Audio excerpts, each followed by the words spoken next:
सादगी की प्रतिमूर्ति और संघर्ष की एक जीती जागती गाथा।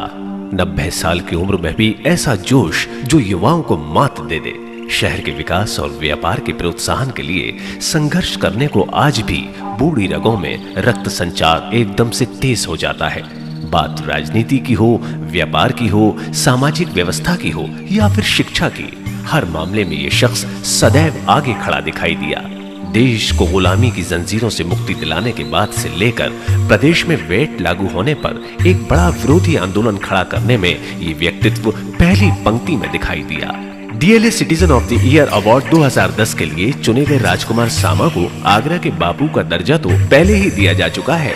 पूर्व आयकर आयुक्त दिग्विजय कुमार ने सामा जी को एक सार्वजनिक समारोह में आगरा का बापू कहकर संबोधित किया था। अन्याय, अव्यवस्था और कुरीतियों पर चोट करने वाले सामा जी को भीष्म पितामह भी कहा जाता है। सामा जी का जन्म करवा चौथ के दिन 1 अक्टूबर 1920 को ग्राम गुनाचौर, तहसील बंगा, जिला जालंधर में हुआ था। वर्तमान में ये जगह अब पाकिस्तान के जिला नवा शहर में है। पटवारी पिता स्वर्गीय श्री राम जी दास के सबसे छोटे पुत्र राजकुमार सामा ने 1 जनवरी 1936 को व्यापार के सिलसिले में आगरा में कदम रखा। जूते के कारोबार से शुरुआत करने वाले सामा जी ने शुरुआती दौर में हींग की मंडी स्थित ताज सिनेमा में 10 रुपए प्रति माह के वेतन पर नौकरी की। व्यापार से चुनिंदा लोगों का प्रतिनिधित्व खत्म करने के लिए सामा जी ने ठीक वैसा ही संघर्ष किया जैसा राष्ट्रपिता महात्मा गांधी ने किया था। जूता व्यवसाय और व्यवसायियों के लिए उन्होंने न केवल अपने देश में बल्कि अफ्रीका में जाकर भी प्रयास किए।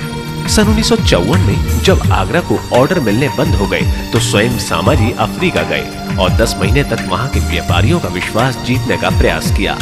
सामा जी 1942 में राष्ट्रीय स्वयं सेवक संघ में शामिल हुए और संघ के विस्तार में अपनी अहम भूमिका अदा की। देश आजाद होने के बाद जब राष्ट्रपिता महात्मा गांधी की हत्या हुई तो उसके बाद 1948 में सामा जी को जेल भी जाना पड़ा। इसके बाद 1975 में आपातकाल के समय भी सामा जी को 19 महीने लंबा कारावास भोगना पड़ा। भाजपा और संघ के लिए सामा जी ने पूरे तन मन धन से अपनी सेवाएं दी। शिक्षा के लिए विद्या भारती के सरस्वती विद्या मंदिर विद्यालयों की स्थापना भी सामा जी ने आगरा में कराई। आगरा में शू व्यापारियों को संगठित करने के लिए सन 1955 में आगरा शू फैक्टर्स फेडरेशन की स्थापना कराई। तब से लेकर आज तक सामा जी लगातार 55 साल से इस संगठन के निर्विरोध अध्यक्ष चुने जाते रहे हैं। देश भर में ये भी अपने आप में एक इतिहास है। गौरतलब बात यह है कि इस संस्था में सभी राजनीतिक दलों की विचारधारा से जुड़े लोग हैं।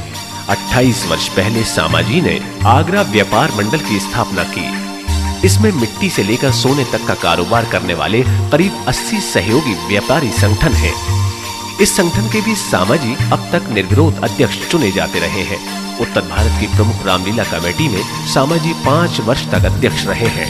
आगरा में खंडपीठ स्थापना की मांग करते आ रहे अधिवक्ताओं ने भी नेतृत्व करने के लिए सामा जी को ही चुना और संघर्ष समिति का अध्यक्ष बनाया। सामा जी भाजपा की प्रदेश कार्यकारिणी के अहम पदों पर दायित्व संभालने के अलावा राज्य मंत्री भी रह चुके हैं। उत्तर प्रदेश निर्यात निगम के अध्यक्ष पद पर 5 वर्ष तक जिम्मेदारी भी संभाली है। आप एमएलसी भी रहे हैं। आपके व्यक्तित्व की सादगी का अंदाजा इसी बात से लगाया जा सकता है कि लाल बत्ती की कार और अर्दली के होते हुए भी वो खुद स्कूटर लेकर भ्रमण करते थे। व्यापारिक, राजनीतिक और सामाजिक गतिविधियों में आगे रहने वाले सामा जी निर्देशन और अभिनय के क्षेत्र में भी कुशल हैं। 84 वर्ष की आयु में उन्होंने हिंदी भाषा में दहेज प्रथा पर प्रहार करते हुए पिंड दी कुड़ी नाटक लिखा। इस नाटक के मंचन में सामा जी ने खुद अभिनय भी किया। नाटक के बेहद लोकप्रिय होने पर उन्होंने इसी पटकथा पर आधारित फिल्म गांव की गोरी का निर्माण भी किया। ये फिल्म भी देश भर में पसंद की गई। जयपुर हाउस आवासीय योजना, संजय प्लेस में जूता कपड़ा मार्केट आरंभ करने में भी सामा जी का योगदान रहा।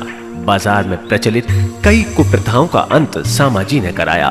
सामा जी के व्यक्तित्व, कृतित्व और उनके आग्रह के प्रति योगदान को बयान कर पाना भी आसान नहीं है। वो खुद एक जीती जागती गाथा है। उम्र के इस पड़ाव पर जोश से संचालित सामा जी आज भी उसी जीवटता से किसी भी मोर्चे का नेतृत्व करने के लिए तैयार हैं। स्वयं में संस्था बन चुके सामाजी ने अपनी जिंदगी के 70 साल संघर्ष में ही व्यतीत किए हैं और ये सिलसिला आज भी जारी है।